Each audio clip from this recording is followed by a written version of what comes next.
गुजरात के वडोदरा के dairy Dane circle से ठेले उठाए जाने का व्यापारियों ने विरोध किया है। गुजरात के वडोदरा में इन दिनों सड़क के किनारे और सर्कल के आसपास ठेले चलाने वालों पर एक्शन लिया जा रहा है, जिसके तहत डेरी डेन सर्कल से कई ठेले धारकों के ठेले उठा लिए गए थे। उन ठेले धारकों ने आज वडोदरा महानगर पालिका कार्यालय पर हल्ला बोल करते हुए स्ट्रीट वेंडर पॉलिसी के जल्द से जल्द अमलीकरण की मांग की है। અત્યારે એવું છે કે ડેરી 3 રસ્તા આગળ જે જ્યાં ટેમ્પાઓ મૂકવામાં આવે છે ત્યાં લારીઓ ત્યાં ખસેડીને ત્યાં મૂકી હતી 12 થી 13 લારીઓ।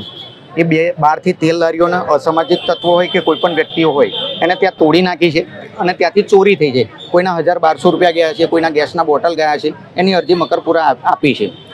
કાલે પણ અમે મીડિયાના માધ્યમથી કીધું હતું કે કમિશનર સાહેબ એક વસ્તુ કંઈક કરે અને આ લોકોને અહીંયા ધંધો કરવા દે।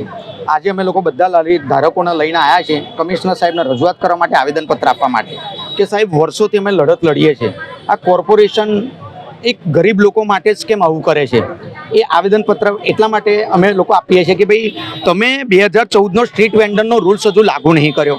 તમે હરેક વ્યક્તિઓ સાથે હજારો રૂપિયા, 2000, 3000, 4000 રૂપિયા એને વસૂલી કરો છો। અત્યાર સુધી તમે ગણતરી કરો તો કરોડો રૂપિયાની આવક આ જ લારી ધારકોએ તમને કરી આપી છે। એમના માટે ઝીરો છો તમે કશું કર્યું નથી। મોટા મોટા વેપારીઓ, મોટી મોટી હોટલો, મોટી મોટા ઘરો નેતાઓના દેખાતા નથી, આ ગરીબની હાઈ લે છે। એટલે આ સાહેબને એવું કહેવાયા છે કે આ લોકોને હેરાન ના કરશો અને કમિટીની રચના કરવામાં આવે। અને કેટલા વર્ષોથી 10 વર્ષથી કમિટીની રચના નથી તે સ્ટ્રીટ વેન્ડર 2014ના રૂલ્સની, તો એ કમિટીની રચના કરવામાં આવે અને ખરેખર જ્યાં વ્યક્તિઓ પોતાની રોજી લઈ જે છીનવી રહ્યા છે અને રોજી જે કમાય છે, આ કોઈ ચોર, લુચ્ચા, લફંગા, આતંકીઓ નથી। એ પોતાના લારીઓ ચલાવી આખો દિવસ મહેનત કરી અને પોતાના રૂપિયા કમાઈ અને પોતાના ઘરનું ગુજરાન ચલાવે છે। એટલે કમિશનર સાહેબને એવું કહેવાય છે આવેદનપત્ર આપીને કે સાહેબ તમે બધા બહુ લોકોના જોયા, ઘણા બધા લોકો એવા છે કે એમના ઘરોથી લઈને હોટલો એ છે। શું તમે ત્યાં આંધળા છો બધા જ કર્મચારીઓ? શું આ તમને આ લોકો જ દેખાય છે? તો આપ સાહેબશ્રીને એટલી જ વિનંતી કરવા આવ્યા છે કમિશનર સાહેબને, મહેશભાઈ બાબુ સાહેબને, કે સાહેબ વડોદરાની અંદર રોડ, ખાડાથી, ગટર લાઈનથી લઈને તમે જુઓ કોઈ વિકાસશીલ થયું નથી, વિકાસનો કોઈ જન્મ થયો નથી।